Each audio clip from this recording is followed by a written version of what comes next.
की जय। सतगुरु महाराज की जय। कृष्ण कन्हैया लाल की जय।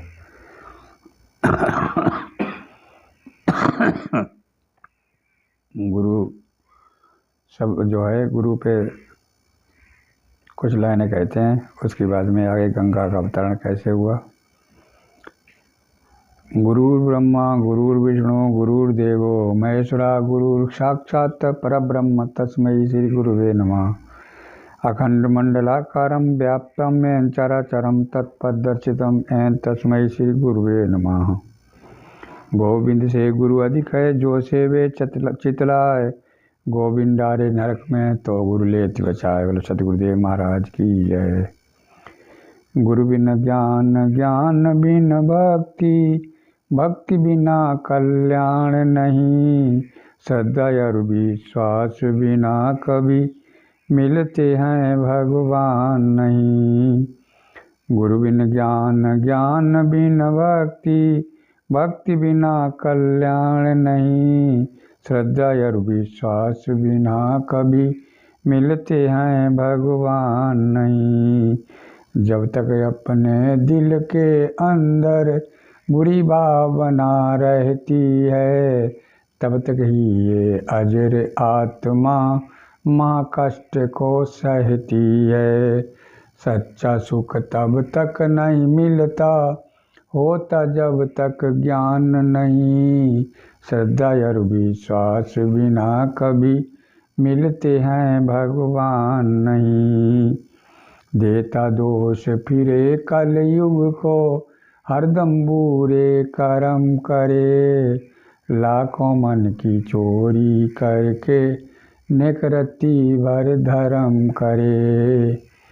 वेद शास्त्र सब ऐसा कहते, एक कोई है धर्म नहीं।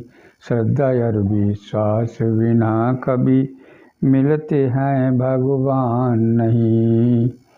कंठी माला पहन गले में फूला नहीं समाता है। लोग दिखावा करके जो भाई मान बढ़ाई चाहता है।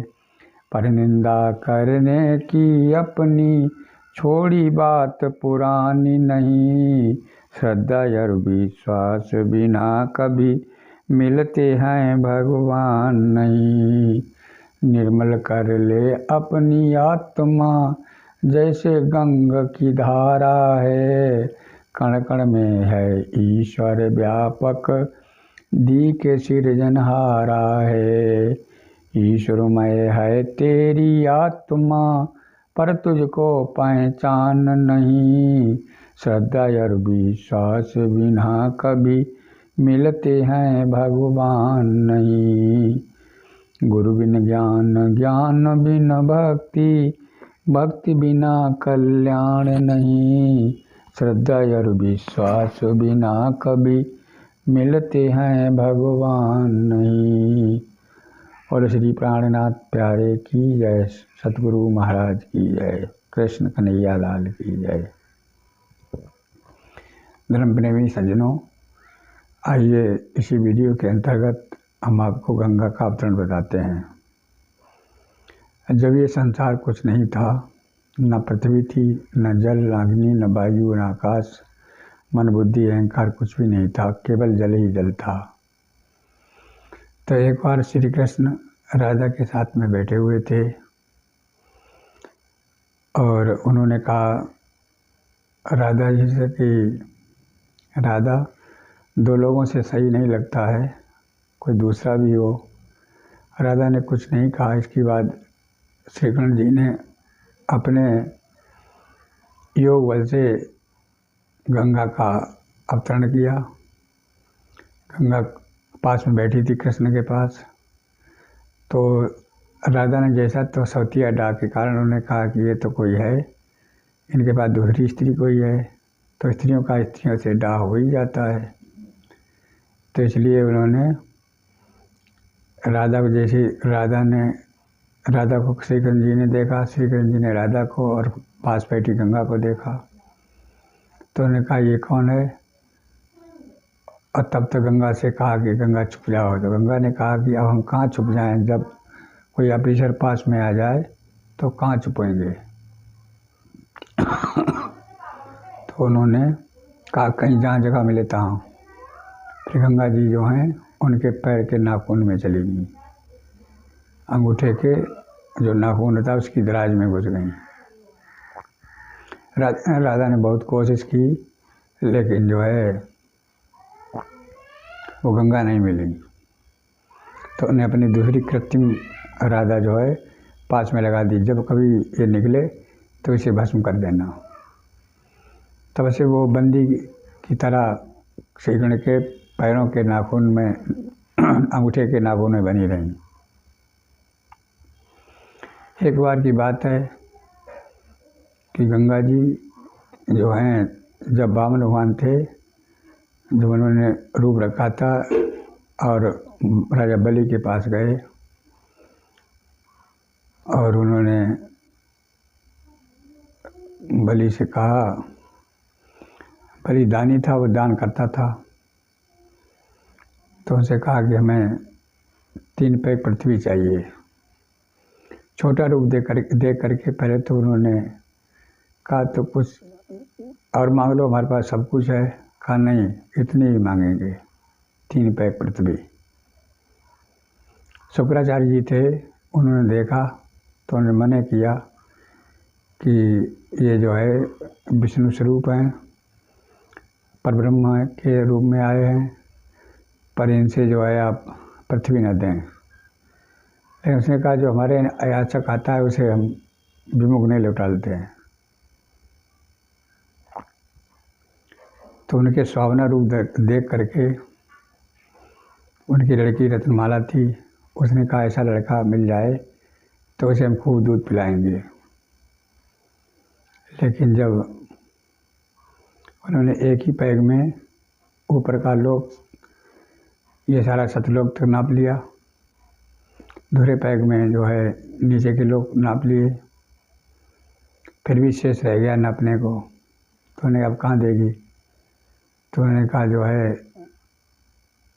जब उनके शरीर पे बात आई, उन्होंने कहा हमारा ये शरीर नाप लो, क्या बताएं। तो उनकी लड़की ने देखा कि ये तो बहुत चालाक लड़का है, इस लड़के को हम जहर दे देंगे अगर ऐसा लड़का हमारे हो जाए तो वही लड़की आगे चल के पूतना बनी। फिर उसने दूध भी पिलाया और जल भी पिलाया था। उनकी जो माँ थी बैरचन की स्त्री, तो उन्होंने कहा कि उस समय जो है भस्म नहीं हुए, भली कहने लगी कि भली भई जो ना जली, बैरोचन के साथ तिनके सुत ऐसे भये, जो कृष्ण पसारे हाथ। कन्हैया ने उनसे मांगा करके तीनों लोग के स्वामी हैं। तो उनका पैर जैसे आकाश मार्ग की तरफ चला, जैसे ब्रह्मलोक में गया तो ब्रह्मा जी ने कहा कि ये तो पैर परमात्मा का है। तो उन्होंने अपने कमंडल में उसे धोया। अंगूठे को जैसे कमंडल में धोते हैं, तो श्री कृष्ण जी ने कहा कि अब समय है, आप निकल जाएं, नहीं आपको ये राधा भस्म कर देगी। इस तरह से गंगा जी जो हैं वो कमंडल में पहुँची। कहते भी लोग हैं ब्रह्मा के कमंडल से गंगा जी निकली। कमंडल में कहाँ से आ गई, इनके पैर में थी, तब वो कमंडल में पहुँची। और फिर उन्हें कमंडल को जैसे पृथ्वी पर गिराना चाहा तो शंकर जी ने उन्हें जटाओं में ले लिया। जटाओं में बहुत दिन तक उलझी रहीं। फिर उसके बाद जो है भगीरथ जो थे दिलीप के पुत्र थे, उनके कोई संतान उनके भी नहीं थी। तो उन्होंने जो है कहा कि अब जो है हमारे 60,000 पुरखे हैं, उनको तरना है, तो गंगा जी को साथ लेकर के चलते हैं। रास्ते में एक जनू नाम के ऋषि बैठे थे, उन्होंने पानी में कल की आवाज़ सुनी, तो उन्होंने कहा कोई पानी आ रहा, मैं तपस्या कर रहा हूँ। तो उन्होंने उंगली में उस जल को भरा और पी लिया। फिर जो है भगीरथ आगे रथ दौड़ाते थे, तो उन्होंने देखा कि गंगा जी कहाँ रह गई। तो उन्हें कि तो महात्मा जी बैठे हैं। महात्मा जी को पूछा तो उन्होंने कहा पानी था वो तो मैंने पी लिया। तब भगीरथ जी ने कहा कि हम अपने पुरखा तारने के लिए लाए थे, उनसे विनय करते हैं, अनुनय करते हैं और कहा हे परमात्मा, हे संत भगवान, हमारी गंगा को हमें वापिस दे दो। तो उन्होंने जांग को फाड़ा, तब उनका नाम जानवी पड़ा। गंगा जी का एक नाम जानवी भी है, जनु ऋषि से उत्पत्ति हुई है। इधर जो है शंकर जी की जटाओं से फिर गाय के मुख में आती हैं। ऐसे गंगा आती हुई तो उन्होंने उनके 60,000 पुरखों को तार दिया। ये गंगा अवतरण की जो है ब्रह्म वैवर्त पुराण में भी बात है और देवी भागवत में भी इनका दृष्टांत आया है। तो इस तरह से जो है गंगा जो है पावनी है और ये गंगा चल के यहाँ पन्ना मध्य प्रदेश में भी पहुँची हैं, जहाँ पर लाखों की तादाद में लोग आते हैं, गंगा का स्नान करते हैं और यमुना का जल पीते हैं। जहाँ पर ये इसे हीरों की नगरी भी पन्ना को कहते हैं। तो वहाँ पर हीरा निकलते हैं। पहले तो हीरा बहुत निकलते थे, अब भी निकल रहे हैं वर्तमान में, कोशिश करने पे निकलते हैं। तो वहाँ पर ये दर्शन के लिए गई थी परब्रह्म के। गंगा गई थी, यमुना गई थी, कमला नाम की, और शिव जी गए थे।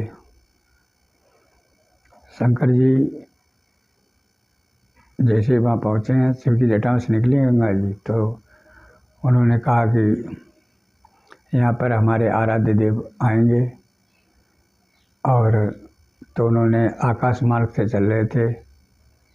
एकाएक उनकी निगाह पड़ती है उस जगह पे जहाँ पे वो परब्रह्म परमात्मा जी ने राज के नाम से भी संकेत किया गया गीता में, राज विद्या राजगुवम पवित्र इदम उत्तमम। ये राज विद्या सब विद्याओं का राजा है और अति पवित्र है और तुरंत फल देने वाला है। वहाँ पे जाकर के इन्होंने जो है शंकर जी ने कहा, प्रणाम किया।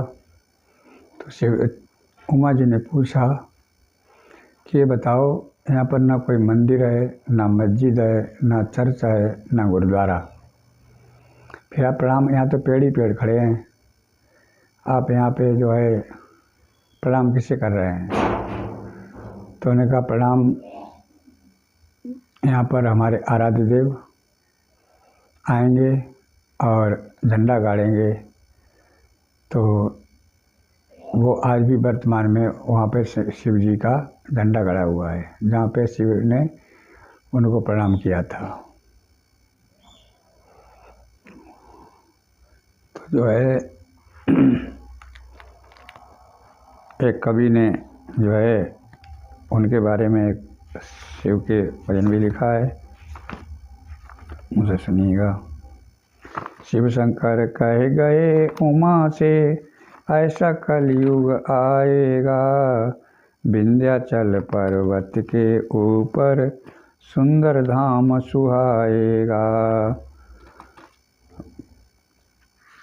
विंध्याचल पर्वत के ऊपर सुंदर धाम सुहाएगा। कैलाश भूमि से चले ये दोनों, दिव्य भूमि दर्शाने को, दंडवत परिक्रमा करके लगे वो शीश झुकाने को। यहाँ रूहों का मेला होगा, जगनी रास खिलाएगा, विंध्याचल पर्वत के ऊपर सुंदर धाम सुहाएगा। विंध्याचल पर्वत के ऊपर सुंदर धाम सुहाएगा। वेद शास्त्र पुराण पुकारें, अक्षरातीत के आने का, ईसा मसीह मोहम्मद लिखा अल्लाह ताला आने का। देवी देव मुनियों ने मांगा, मेहंदी जमाना आएगा। विंध्याचल पर्वत के ऊपर सुंदर धाम सुहाएगा। शिव शंकर कहे गए उमा से, ऐसा कलयुग आएगा। विंध्याचल पर्वत के ऊपर सुंदर धाम सुहाएगा। प्रकट हुआ श्री नौतनपुरी में, चलकर साथ जगाया है। पन्ना जी में आकर अपना नूरी झंडा लगाया है। सखी वल्लभ कैसरी जी साहेब ने मुक्ति धाम बनाया है। विंध्याचल पर्वत के ऊपर सुंदर धाम सुहाएगा। शिव शंकर कह गए उमा से, ऐसा कलयुग आएगा। विंध्याचल पर्वत के ऊपर सुंदर धाम सुहाएगा। जो है इस तरह से गंगा का अवतरण आपको जो है सारांश के रूप में बताया। और इस ब्रह्मांड में गंगा भी 3 तरह के हैं। एक आकाश में गंगा है, एक जो है नीचे मंदाकिनी गंगा जो अनुसुईया ने निकाली थी और चित्रकूट में है।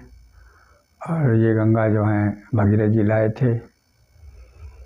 तो इनकी मंदाकिनी गंगा चित्रकूट में है।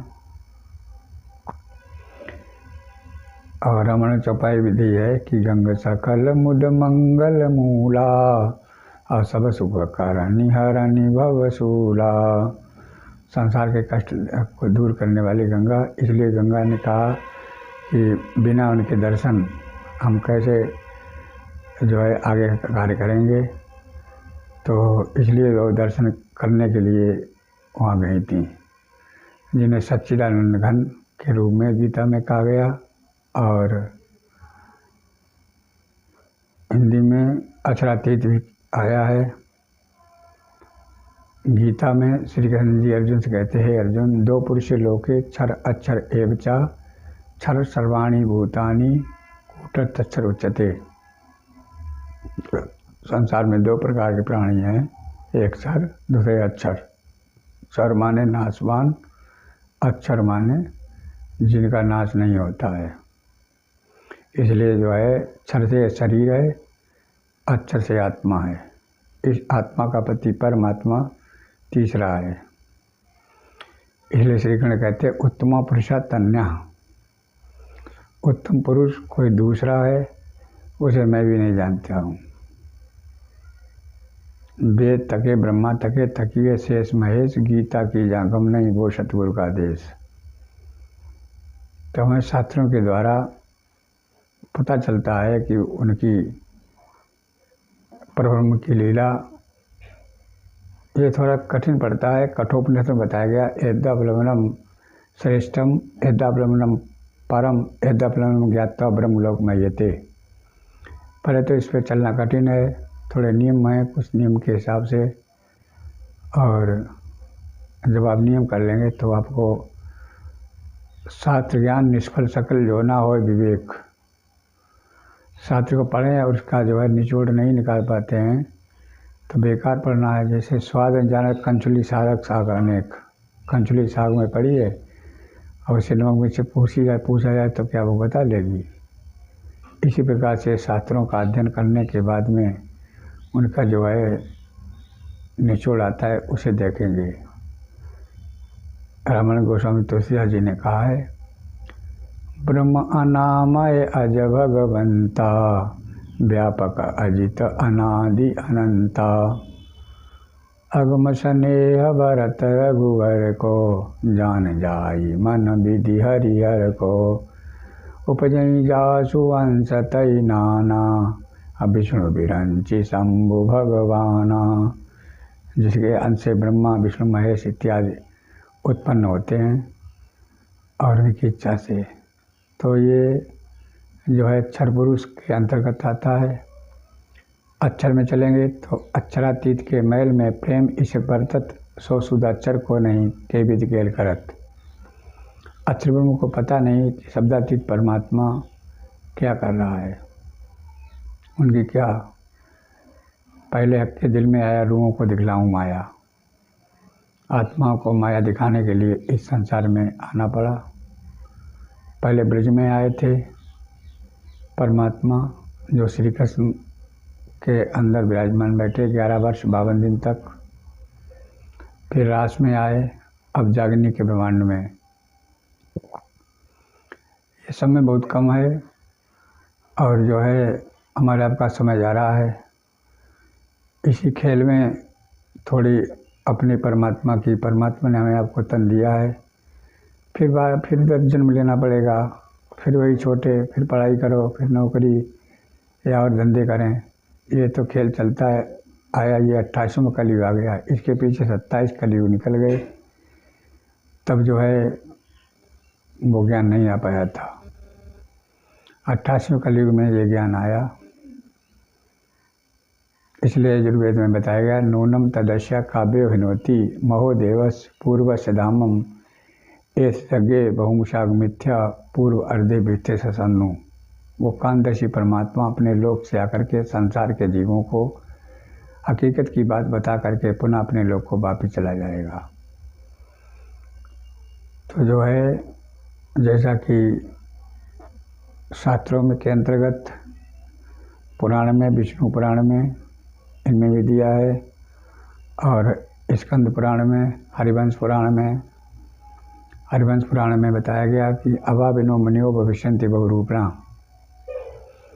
28वें कलयुग में वो लोग आएंगे जो ब्रह्म ऋषि देखने में अधपगले जैसे, बहुरूपिया जैसे। उनके पास कूटस्थ ज्ञान होगा। तान कथा योगेन पूज्य संत मानवा। उनकी कथा की योग को समझ करके लोग उनकी पूजा करेंगे। तत्पूजा प्रभाव जीव शत्रुद्धारणम। उनके पूजा के प्रभाव से जीव शक्ति का भी उद्धार हो जाएगा। इस प्रकार से आपने जो है ये गंगा अवतरण का सुना। आगे सत्पुरुष के बारे में आपको अगले वीडियो में बताएंगे। आप लोग देख रहे हैं, वीडियो ठीक लगी है तो इसे सब्सक्राइब कर दें।